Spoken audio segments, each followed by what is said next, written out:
Buenos días, queridos estudiantes. En la clase pasada nosotros comenzamos a estudiar la unidad número 2, elaboración del artículo científico. Para ello vimos algunas pautas generales en relación a las revistas académicas, cómo acceder a estas revistas para buscar, ¿no?, los posibles temas que tengan que ver con el nuestro, y lo mismo nos sirven para consultar bibliografía y ubicar referencias y determinar, por ejemplo, un estado del arte, del conocimiento de nuestro trabajo, como para enviar contribuciones, ¿no? Entonces, justamente en la clase pasada nosotros iniciamos con una panorámica de las revistas académicas y concluimos con los artículos, ¿no?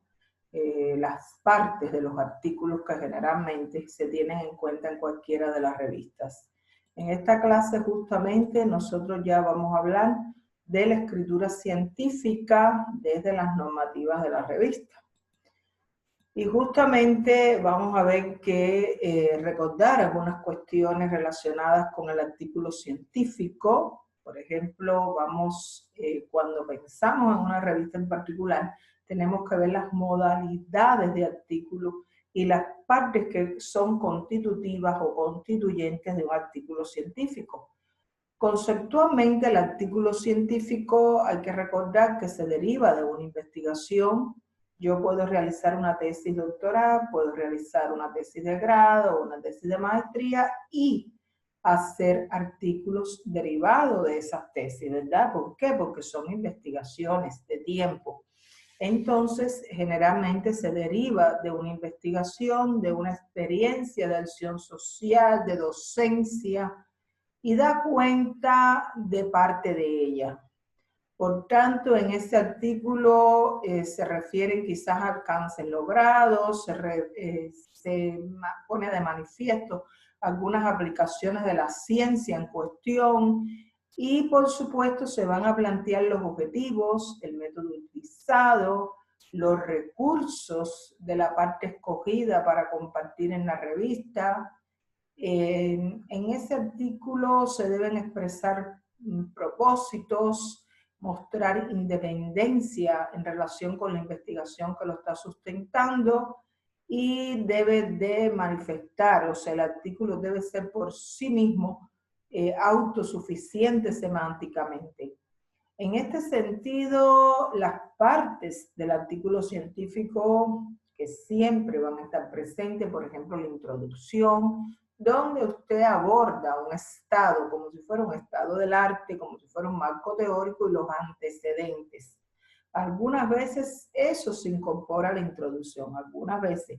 Otras veces forma parte del artículo en marco teórico, pero no obstante, en la introducción, como su palabra lo indica, usted tiene que introducir al lector en lo que trata su artículo. Tiene que hablar de antecedentes y tiene que la problemática que usted está intentando resolver y la justificación que tiene ese trabajo. Luego, si los referentes teóricos van aparte, pues ya usted lo pone aparte, pero si no, ya lo va incluyendo dentro de la misma introducción. Tiene que fijarse cómo es que están en la revista que usted seleccione. Luego, la metodología, tienen que ver cómo es que está abordada, los resultados, el análisis y discusión de esos resultados, las conclusiones, las referencias. Recuerden que va por el estilo que la revista determine.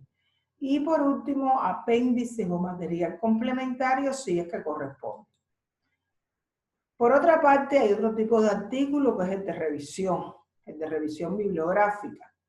Este artículo, aunque parezca más sencillo, no es más sencillo, es un artículo muy fuerte, porque la revisión que usted tiene que hacer no es cualquier revisión. O sea, usted debe tener acceso a las bases de datos de primer nivel como Google y Scopus para hacer una justa revisión, ¿verdad?, de los top 10, por ejemplo, de los autores más visibles, de las revistas más visibles. Puede repasar los expositores en que han sido más relevantes, sus principales ideas, sus aportaciones, y lógicamente usted hacer análisis y comentarios, ¿verdad?, basados en esas afirmaciones de manera objetiva, de manera sustentada.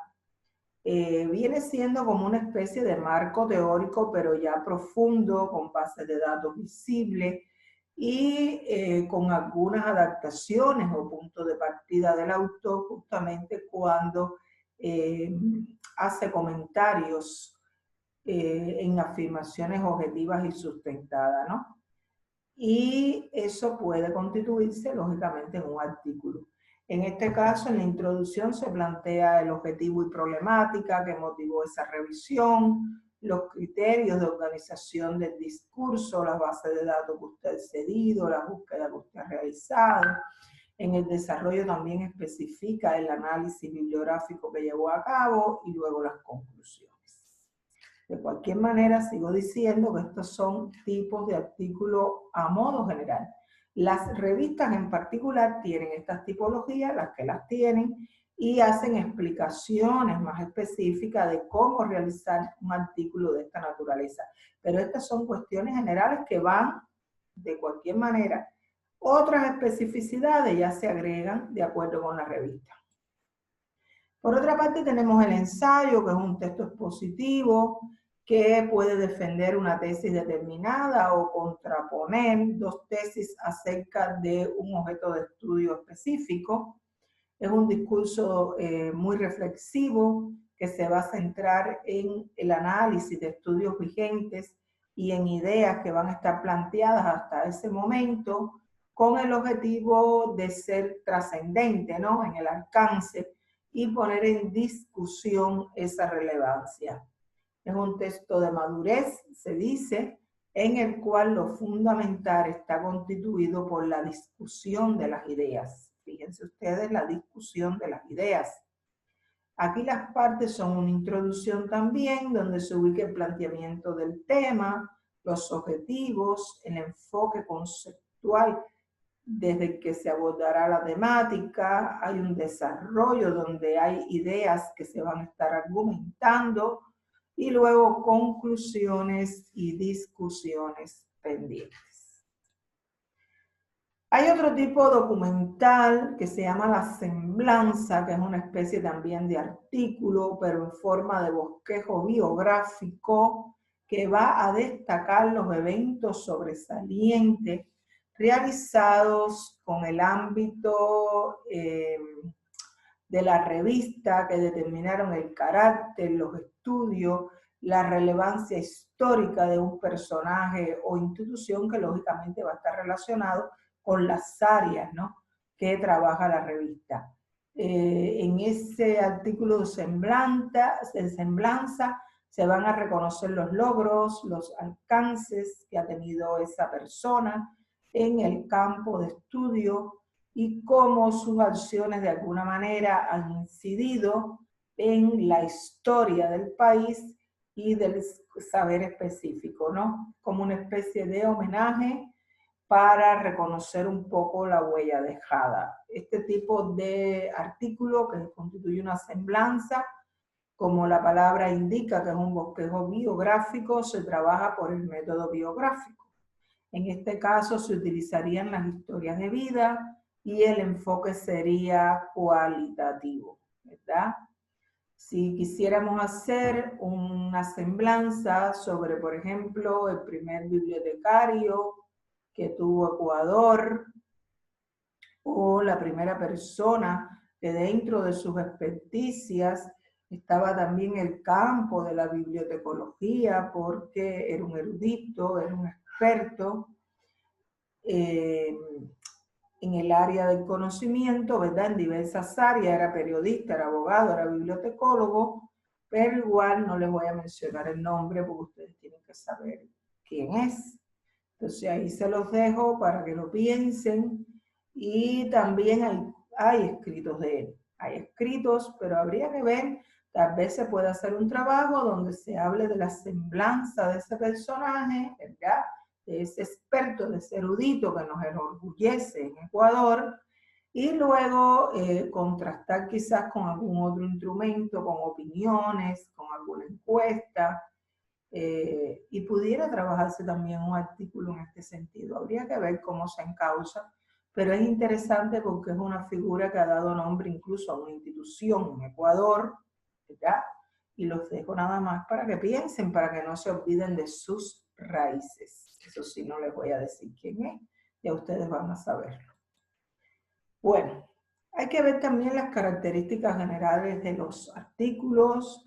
Los artículos se deben redactar en un estilo que muestre objetividad.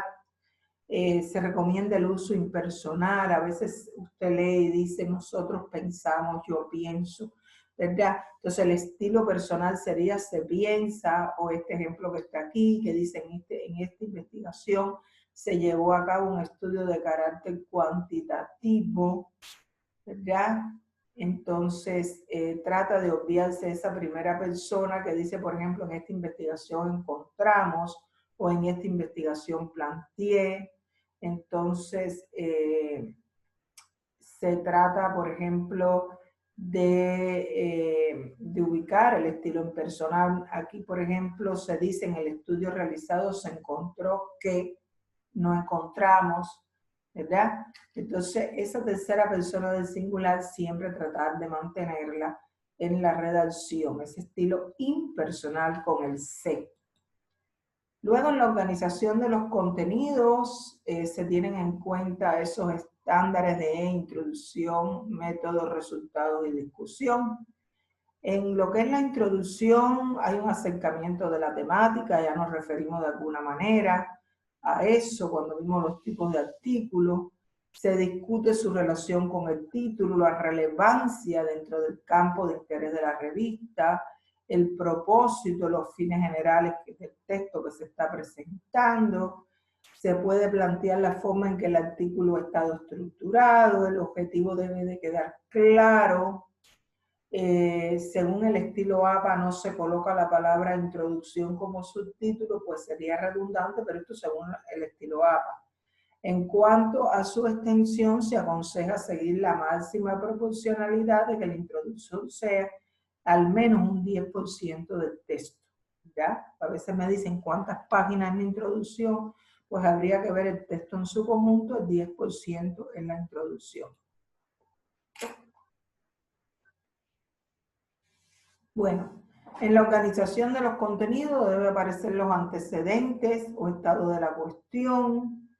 Se debe dar un orden a esos antecedentes, que puede ser cronológico o temático o ambos, porque a veces estamos relacionando dos variables, ¿verdad? Entonces, ¿qué tal si yo estudio la influencia de las tecnologías de la información y las comunicaciones en la alfabetización informacional en bibliotecas académicas? Yo tengo ahí dos variables de estudio, obviamente tengo la alfabetización informacional y el uso de las tecnologías, la unidad de observación en la biblioteca académica. Entonces, yo tendría que buscar documentos que hablen de esa relación, tanto de la alfabetización informacional con el uso de las TIC, como la alfabetización informacional en biblioteca, como las TIC en biblioteca. Y a la hora de engarzar ese discurso, de relacionarlo, yo puedo ir ubicando documentos en orden cronológico, abordando la parte de alfabetización en biblioteca. Luego puedo hacer un subepígrafe enfocando solamente la parte tecnológica en biblioteca y ahí vuelvo de nuevo con la cronología. De modo que el primer punto puedo verlo desarrollado con los últimos 5 años, comenzando con citas desde el 2015 hasta el 2020, cerrando así. Y luego hay un subpunto que vuelve a comenzar un subepígrafe por el 2015. ¿Por qué? Porque hice una división temática dentro del epígrafe y una división cronológica. En relación con los referentes conceptuales o marco teórico, en este apartado se explica el marco teórico o el referente conceptual en el que se inscribe el artículo. En este marco teórico se van a interpretar los datos y la información que se expone y analiza. Es un apartado que muestra la perspectiva metodológica con que se va a abordar esta realidad que se está presentando. En cuanto a los procedimientos, según sea el caso, se va a seleccionar una muestra, Se va a ver si se va a trabajar con un caso de estudio, se van a identificar los tipos de información recogida, la forma de obtener esa información, los criterios de análisis y datos que puedan de alguna manera ser válidos o creíbles para los resultados.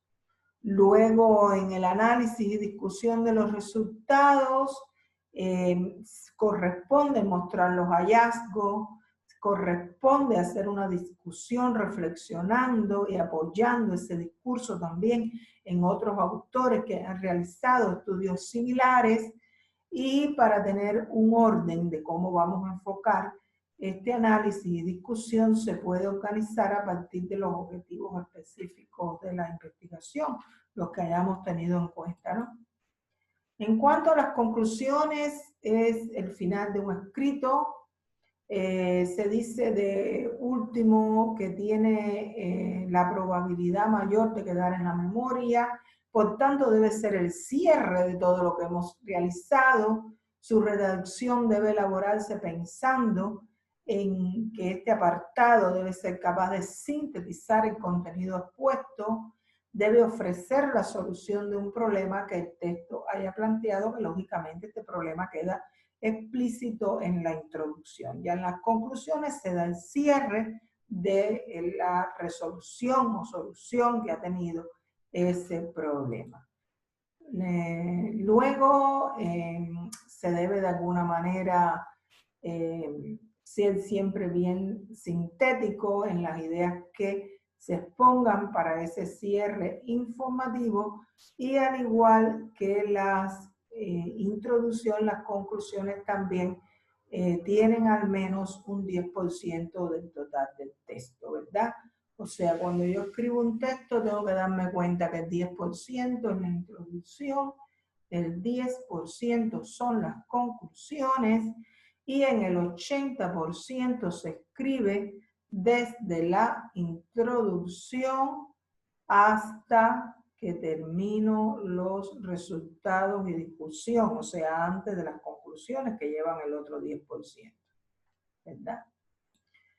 Entonces, en resumen, hemos visto acá artículos científicos en su carácter general, que ustedes, la tipología que puede existir, las generalidades que no cambian, aunque sean de revistas en particulares, y hemos visto algunos tipos, como el artículo netamente científico, el que es de revisión bibliográfica, el que constituye un ensayo y el que constituye una semblanza.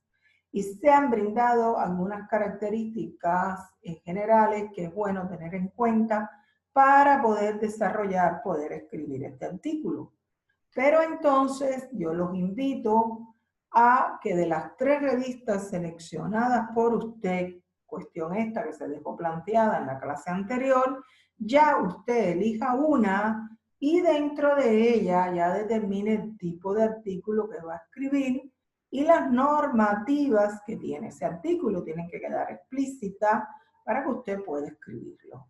Entonces, las revistas las van a mostrar ustedes, los tipos de artículos los van a mostrar ustedes porque es un ejercicio que tienen que realizar.